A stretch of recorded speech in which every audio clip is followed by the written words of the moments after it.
Let's try this again. Good morning and welcome, everyone. Happy Wednesday. Looks like today we're going to talk about burnout and compassion fatigue, how HR professionals can support staff during uncertain times. My name is Lindsay Peach. I am a mental health therapist. I work with relationship and family dynamic mainly. However, I also work a lot for communication skills. So that's why I'm going to go ahead and talk to you about the important role you hold as an HR professional and really the different areas where you can identify compassion fatigue. We're going to talk a little bit about reintegration stress that you're going to maybe have to identify not only for yourself but other people around you. So I'm going to pull in a lot of different topics. I'm going to try to keep it paced well, but hopefully you'll learn some things and some good information will come your way. Towards the end of this presentation, I do have a slide full of helpful links and resources. So if some of the information you want more expansion on, it is provided at the end. Everyone that registered with an email will receive a copy of this presentation, so you will have reference point to go back and look at. Thank you again for joining me. I know our time is limited, so let's go ahead and get started. So basically what we're going to talk about today is how do we choose the language around stress? So often we get caught up in saying things such as I work under stress when really I can work with stress. So I'm going to talk a lot about that narrative approach and how we can identify stress, and then also when we have to have difficult conversations with people and maybe it takes the route of them talking about stress, how we can kind of reframe it and put in some resiliency with them. Burnout versus fatigue. I think all of us have had one heck of a year. If we were already in burnout, if we were already high risk for fatigue, that's really going to be pulling us down. It's really going to be presenting more than it might have been before, especially in the helping profession. So me, obviously being a therapist, I'm at high risk for fatigue, high risk for burnout. And so are HR professionals. You're the ones that have to implement the rules, the way things are going to be done, and have difficult conversations with people. Not only that, but if you're part of a family or a system at all, which hopefully all of us are, that means that we are always at risk for fatigue. We're always at risk for emotional fatigue. We're always at risk for burnout. So I want to talk about that on how we identify it, combat it, and also how we can communicate some preventative needs to other people around us. I want to get into communication and technology. We have all had to adapt this last year on new ways, or really just depending on communication and technology. So I'm going to get into how we can go ahead and set some boundaries out, a little bit of etiquette, and then also kind of what it looks like as far as choosing technology and how we want to use it for how it stimulates our brain. Again, I did highlight a little bit that reintegration stress. Let's talk about that. That's coming up more and more, especially as people are starting to flow back into the workplace. And then there's that self-care, daily recovery strategies, how we give ourselves permission. I'm a big word person, so when we understand words like permission, it allows us to not feel guilt and shame because we understand, again, it's that analogy of the oxygen mask. If I put it on myself first, then I'm able to breathe, and then I'm actually able to be physically and mentally and emotionally present for the people around me if they can't get to theirs. So that's kind of why we want to talk about these daily recovery strategies, modeling behavior, and really stressing what's in place to give people recovery throughout the day and that they're allowed to take permission to do it. So why HR communication matters? I mean, for so many reasons. You are a pivotal point that everyone has to come to. You're kind of that very important access point for all types of employees, management, supervisors, kind of anyone that's going to be in the structure of the system. So you're there to build trust with employees using, terms and the availability of understanding that extrinsic and intrinsic motivation. Extrinsic, you're the one that can help organize and support people that want to build in those motivation factors, the competitions, the contests, the team building, and then that intrinsic also goes along the same lines. But when someone comes to you for a difficult conversation, how do they feel validated and heard and received and really like the resources that they need are given to them in an appropriate, compassionate way? Maintaining employee retention and loyalty through firsthand communication. So how do you choose to communicate as an HR professional? I'm sure that's been challenging for several people during this last year when we're not able to be the face anymore. We're not able to have that physical presence. It depends on how big your company is. It depends on, necessarily what the setup was before. But as an HR professional, you got FaceTime with some people, and having that removed can really add a lot of pressure in new areas that you weren't necessarily feeling before. Reduced rumors through connection and transparency. Again, that FaceTime. So you're there to set the record straight. You're there to let people know what the actual facts are, how things really work, what the benefits are, what resources are available to them, and then developing and sustaining company culture and brand. So, how are you marketing? How are you promoting? How are you keeping people going? How are you helping them feel supported? By really kind of communicating the purpose behind what their position is and what the company's value system is.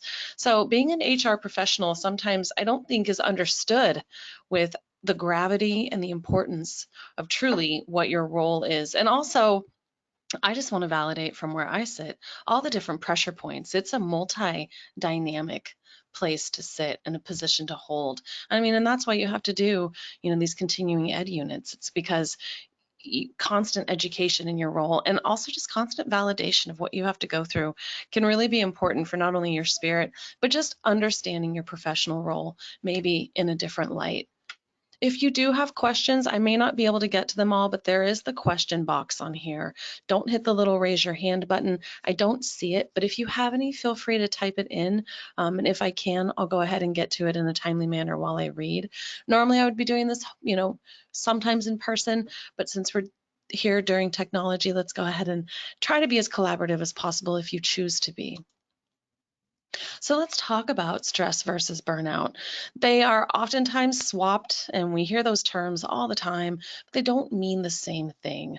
I like to think of as stress as that external factor, right? So it's all the things that we say yes to, the things we sign up for, the things we show up for.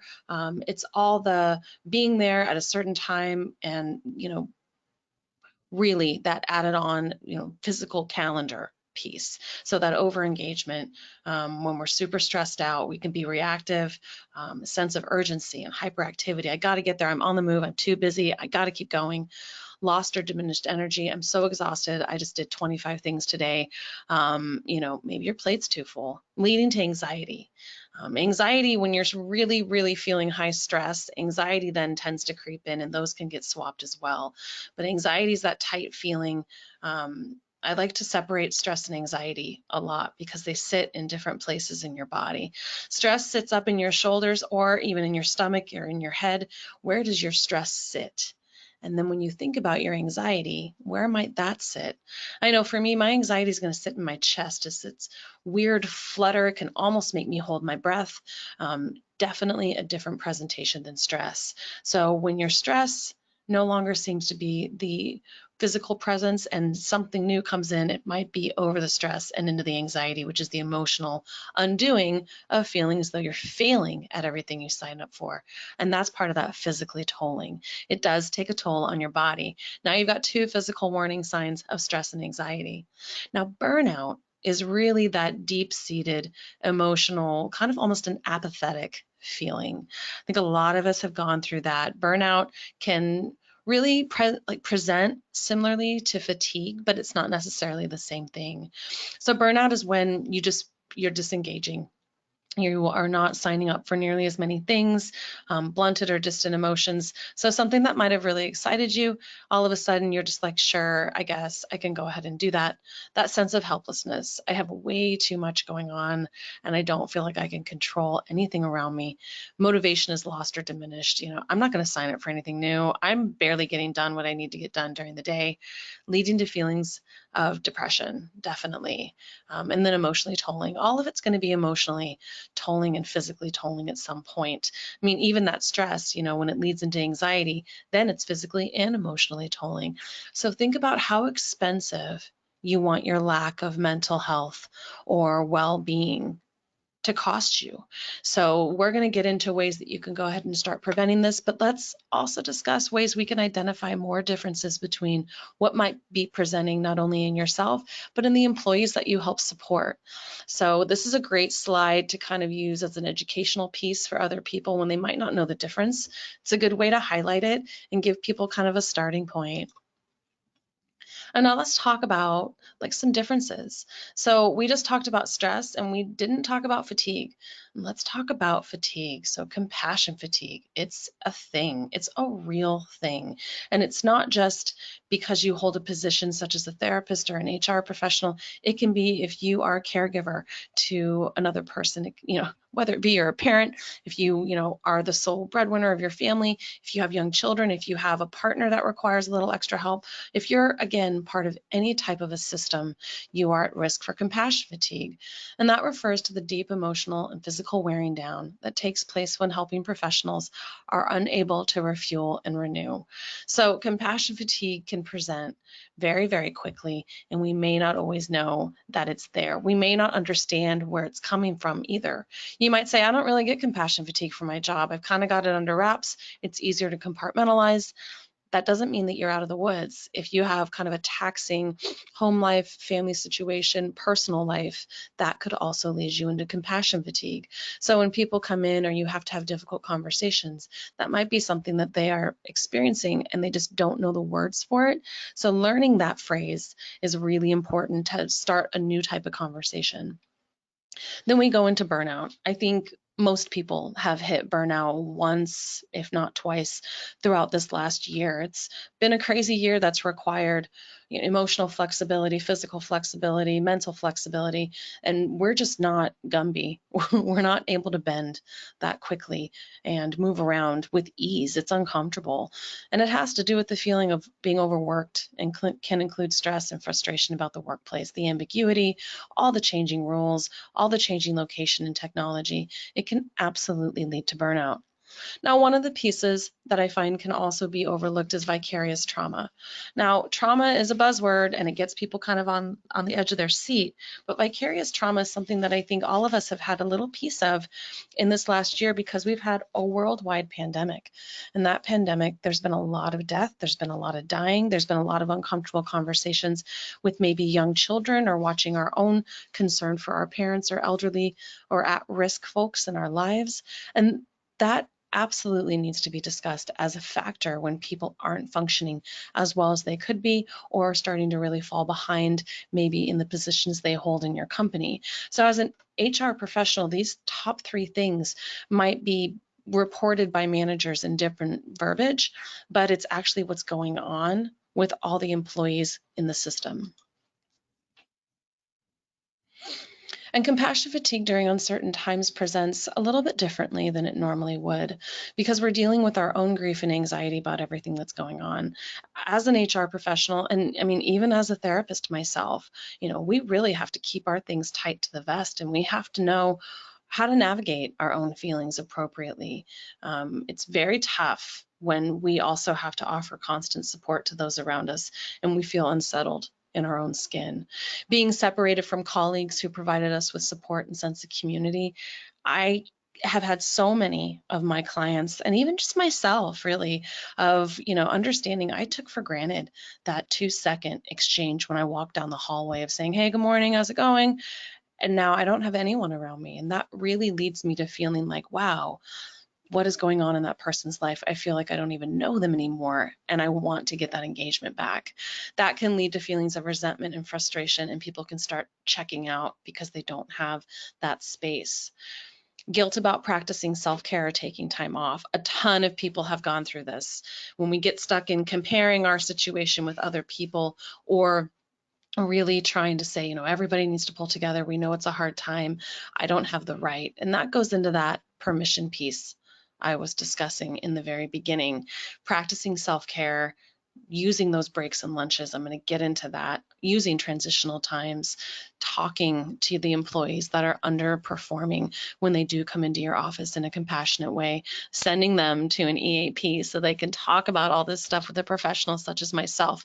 Because there's a fine line with being an HR professional and actually being a therapist. What is your role? What kind of empathy do you choose to use? And I'll get into that as we move through this today. And then timing of going into summer, added stress on families, all the normal activities we normally would be able to do. And all of a sudden, again, maybe year two, round two, we're not able to experience it the same way we were before. Hopefully this year, it'll be a little bit better. but we don't have any guarantees, So it's really kind of moving with the pace of everyone else and holding safe space. And then we have that compassion fatigue during uncertain times. So the job role changes. People are going to be tired and irritated and frustrated because all of a sudden they might have had to absorb other responsibilities from someone that had to maybe take leave or do homeschooling with their children. I've seen a lot of dynamics in the workplace shift due to the have kids, have not kids situation, people that are losing family members, and there's been a lot of absorption and maneuverability of roles, which has added a lot of stress and also added a lot of guilt into a lot of teams. Different needs and relationship dynamics with the individuals that we support is absolutely the highlight of what I just said. So we all have our personal lives, and this has been the pressure cooker of personal work-life balance, on steroids. We've had to figure out how to do it in a way that we weren't expecting, and every single piece of our lives have been impacted, and all of a sudden we're all supposed to be holding it together. It's impossible. Where's the grace that we build in, and where's the understanding with limitation? Because the resources that were available to begin with, and this, HR professionals, there was an increased need versus available. There was probably already a struggle to find resources most of the time. I know here where I work, people need resources. They always have. We have an entire team of a couple employees that work full time on them, and resources have been so challenging to find, and they were possibly already challenging before all of this started. And then that added stress of assisting in finding resources. If you find that you are struggling to find resources as an HR professional with your EAP, utilize it. Like I said, we have staff here to support you. You have a lot going on, and if you need assistance, if you need someone to aid you, we can go ahead and help you, or you can send an employee our way that could go ahead and help really set you up for success and relieving a little bit of that pressure from your own role. So resources for you are also completely valuable. And like I said, at the very end of this, there'll be a couple more links of resources with just some useful information you might be able to use as you move through kind of transitioning into this next, hopefully more comfortable year than what we've been experiencing. And let's talk about, how do we make pressure work for you? It might be an interesting concept, but I like to think of mental health. I like to think of healthy behavior like a massage. So we go to a masseuse because we're feeling uncomfortable. We feel discomfort, right? And we want them to apply pressure in order to give us relief. Now, that's a lovely analogy. It makes me want a massage right here and now. But what that means is that we have power to make pressure work for us.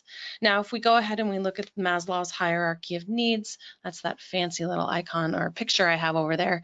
A lot of people fell. Maybe you were all up in the green or the blue, and all of a sudden, most people have dropped down to the red and the orange, and that's because the ambiguity of the disease, the ambiguity in the workplace, all of the employment, financial compromisation, the health, fear, everything that's been going on really has messed up where pressure needed to be moved around and applied.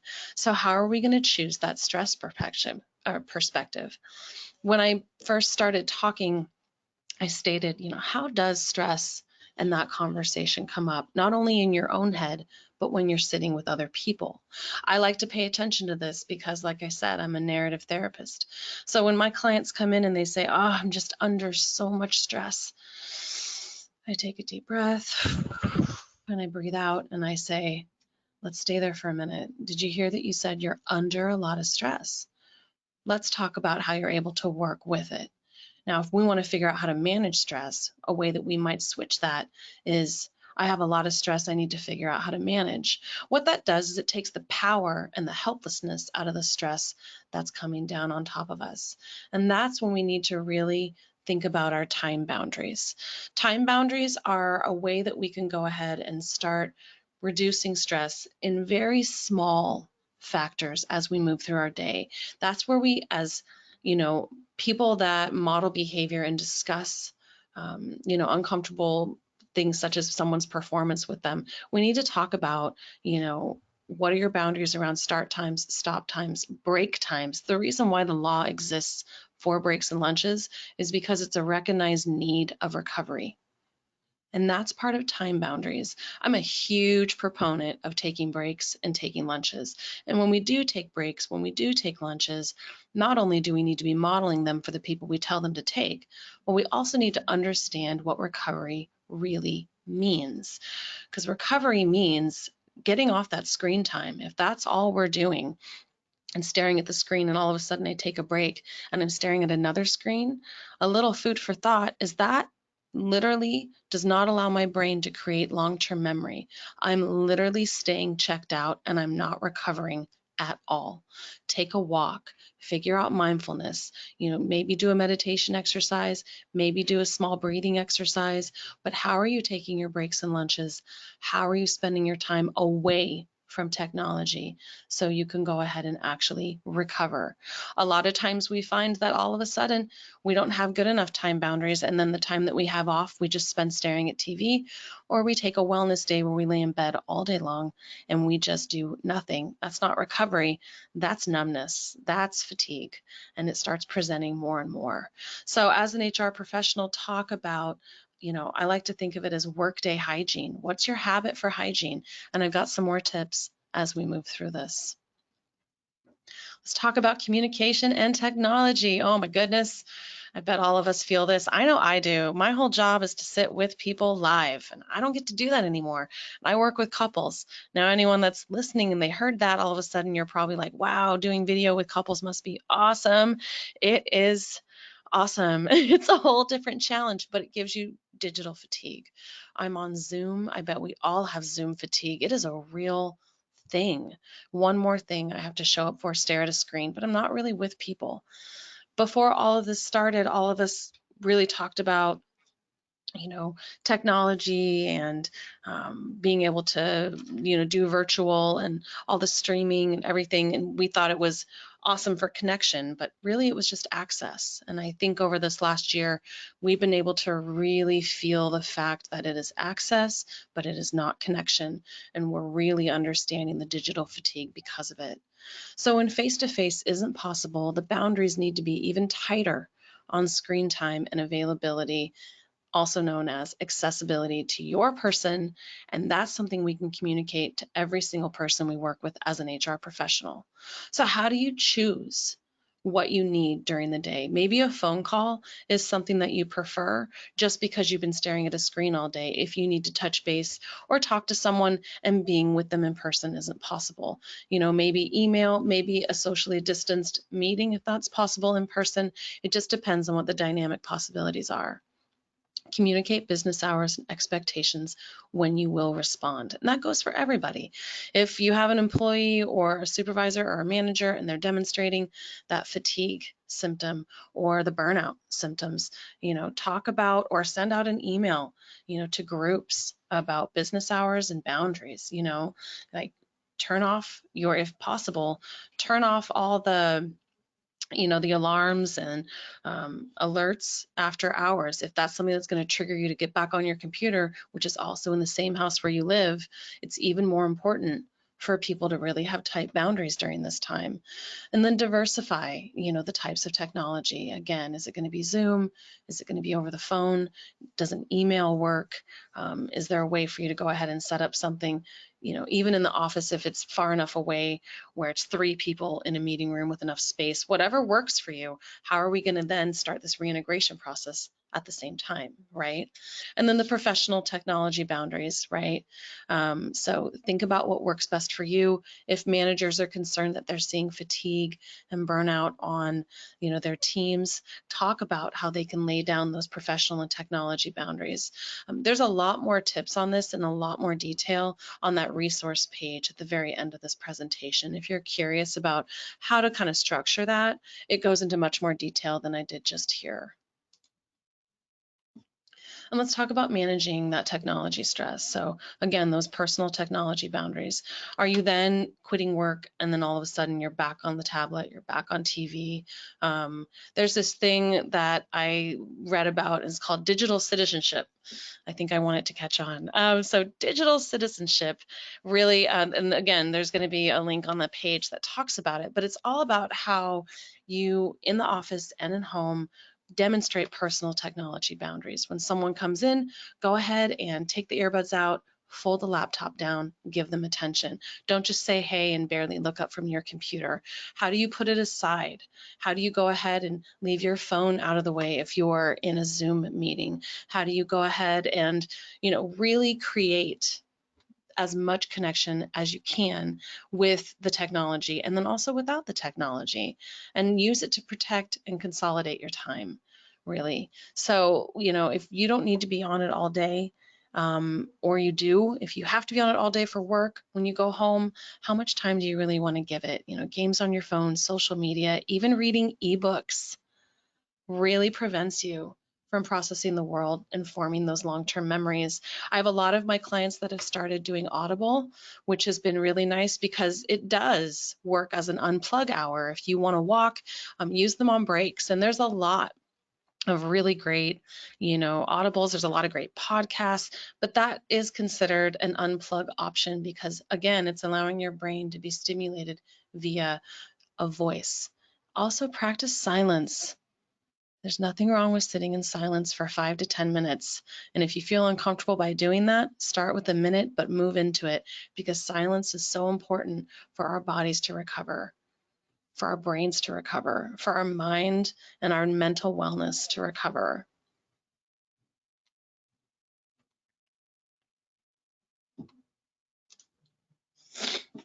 And now let's talk about email etiquette.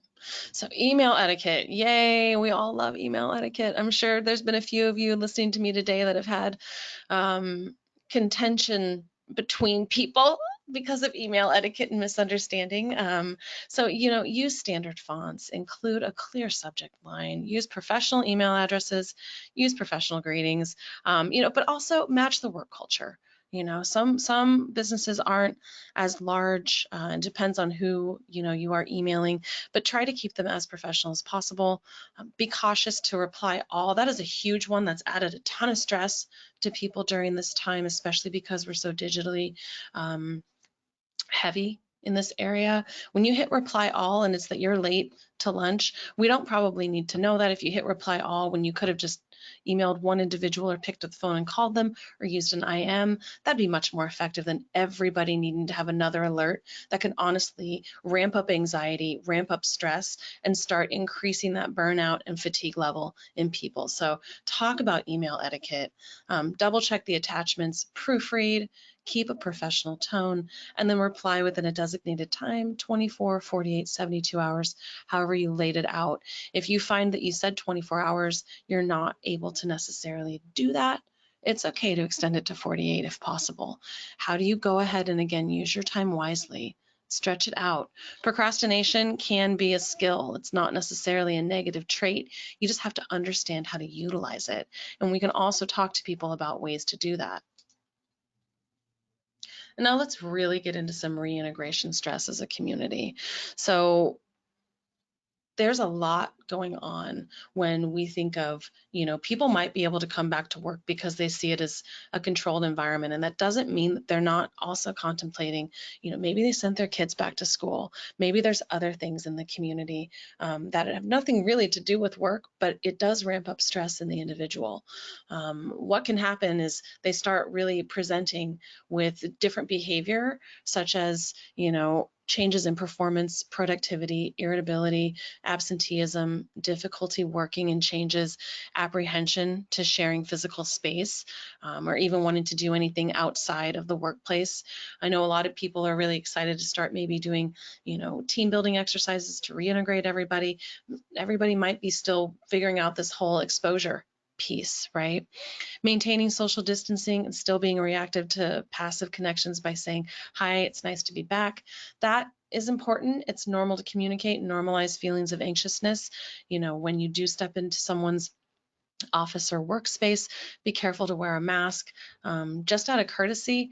And if you want that to happen for you, also keep it as a standard. If you have a door to your office, put a sign up just to let them know I'd appreciate masks be worn in my presence until we're all vaccinated, or the sign is down. So think about how you're able to really accept, acknowledge, and keep yourself safe when it comes to that reintegration stress. We've never done this before. It's a crazy time. We got everything taken away and now we're moving back in. And it'll also be really interesting to see how the business structure has changed now that we see what we're able to do without everybody in the office.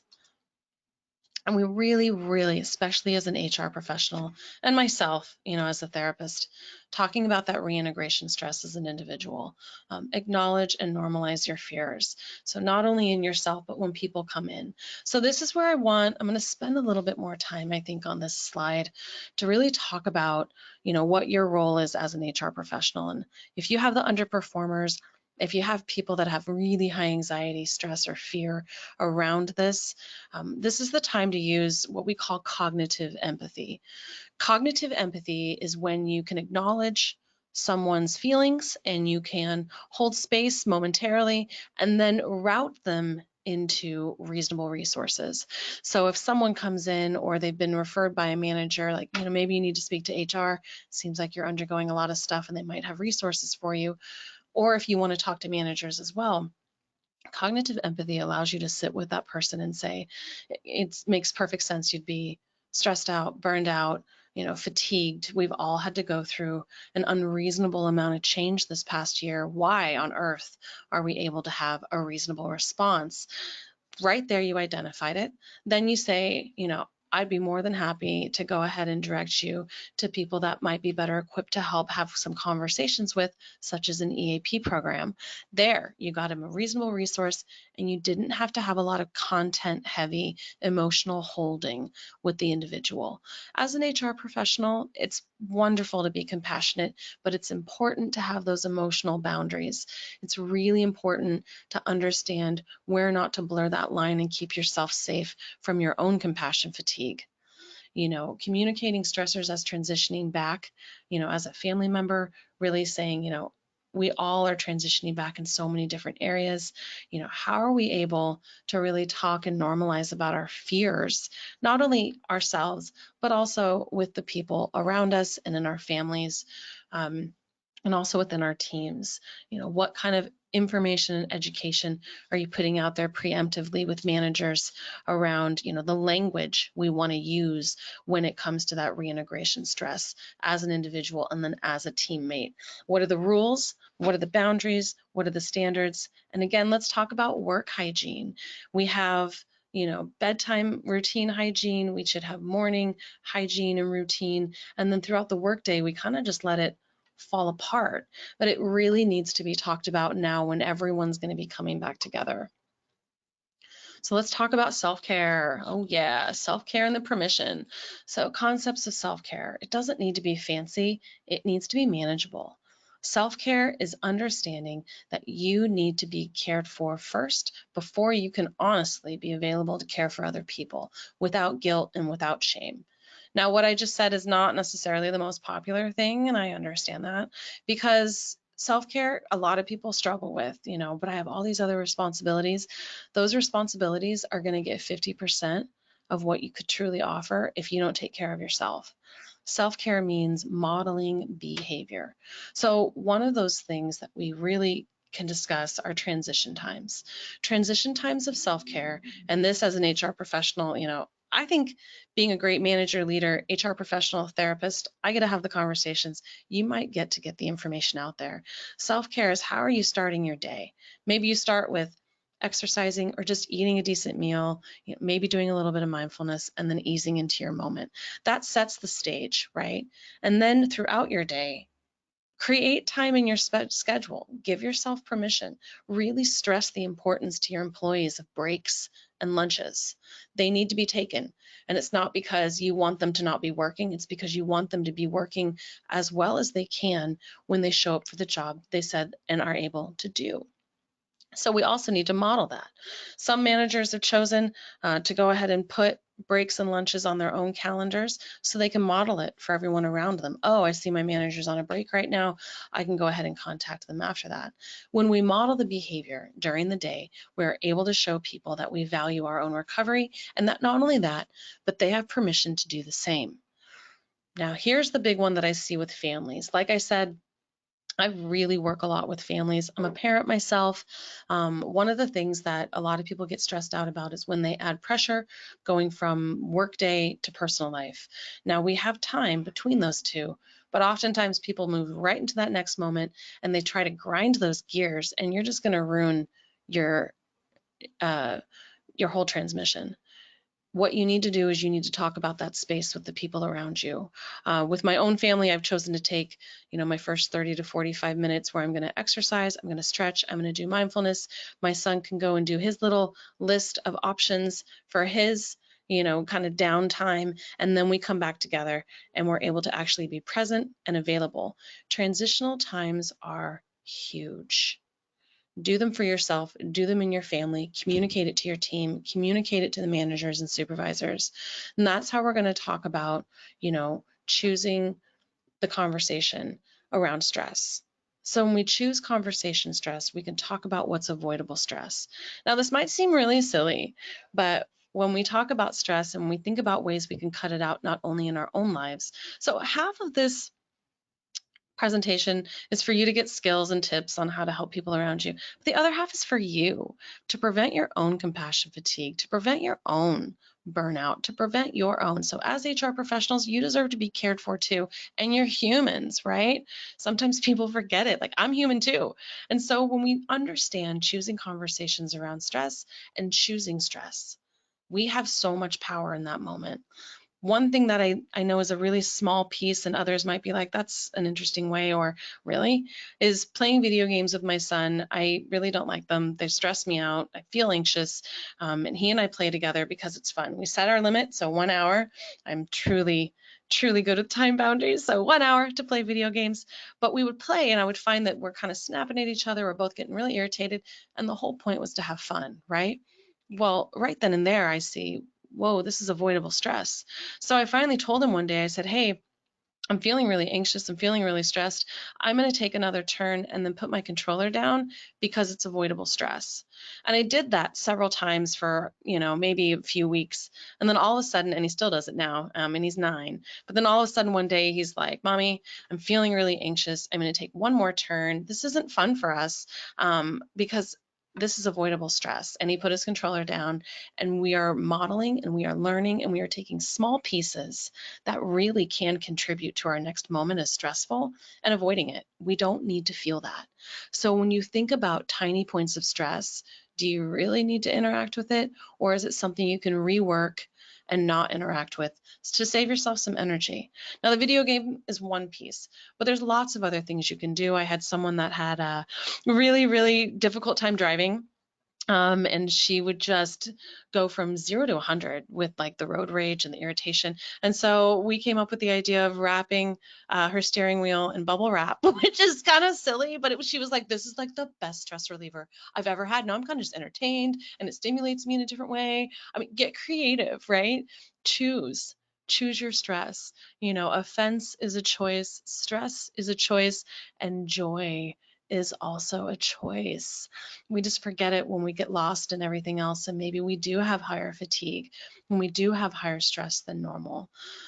Then when we think about throughout the day, if you have a hard time giving yourself permission, if you have a hard time taking that time, or workers that, do the yes, but you say you need to take your breaks, or I should be taking my breaks. Yes, but everybody else is working. I really don't have permission. Create natural transition points. And these are wellness checkpoints. Very important. So fill your water bottle a third of the way full. When it runs out, you naturally have to get up. It's creating relaxation for your eyes, creating movement in your body, and that's going to get a physical, mental, and emotional wellness point met all in one time. Do it throughout the day. You'll be getting up throughout the day. Create no food in your workspace. When you do that, you're not eating at your desk. You're not allowing yourself to sit in front of the screen and then eat your food, which again is going to lead to that burnout. It's going to allow you to stay in that stress level. It's not going to give you that downtime. It's not going to give you recovery. So think about self-care. Think about mindful behavior. I did spend a decent amount on this slide because it's so unbelievably important, and they're tiny little things, but mountains aren't made of one piece of dirt. They're made of tons and tons of tiny grains.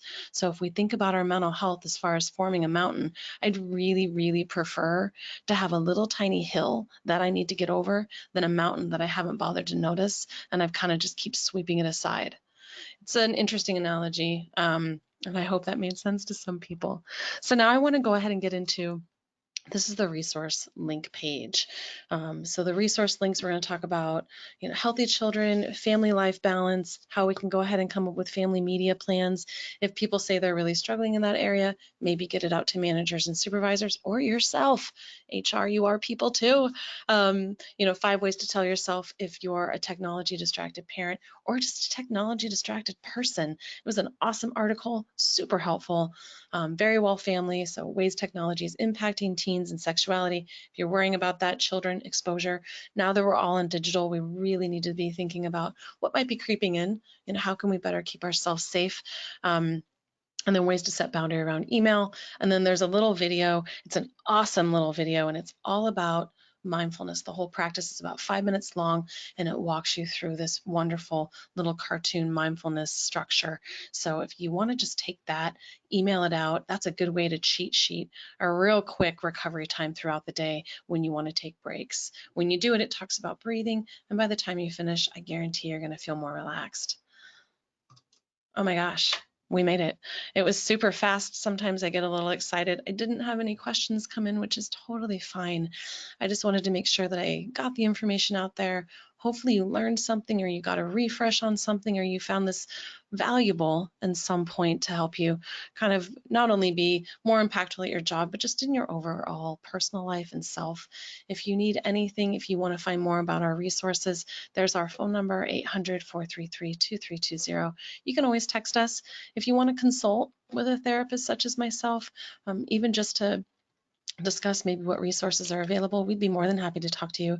And if you want to go ahead and actually talk to employees about their benefits, feel free to do so. We have a life coaching benefit that I don't know if a lot of people are aware of. And what that is, it allows people to set goals around stress.